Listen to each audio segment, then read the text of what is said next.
আজকে আরও একটা দৃশ্য শেয়ার করি তোমাদের সাথে। তো ফার্স্টেই আমি স্কেচ করে নিব। এইটা একটা গ্রামের দৃশ্য। আমার কাছে পিন্টারেস্টে আমি দেখেছিলাম, আমার কাছে ছবিটা খুবই বেশি ভালো লেগেছিল, তাই ভাবলাম আঁকিয়ে ফেলি।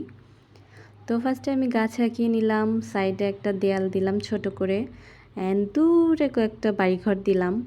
এখানটা আমি আকাশটা আমি আরেকটু হালকা করতে চেয়েছিলাম, বাট আমি পারিনি। যাই হোক, তো আমি গাছটা রং করছি। গাছ সবসময় আমি 3টা কালার ইউজ করি। একটা হচ্ছে ইয়েলো কালার, তার থেকে হালকা আরেকটু ডিপ হচ্ছে গ্রিন কালার, তার থেকে আরেকটু ডিপ গ্রিন কালার।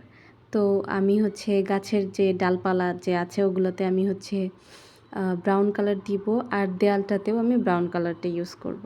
আর হচ্ছে যেহেতু মাঠ আঁকাচ্ছি সামনে, এটাতেও আমি 3টা কালারই ইউজ করব। আমি সবসময় এটাই ইউজ করি, যেটা আমার কাছে সবথেকে বেশি সিম্পল লাগে।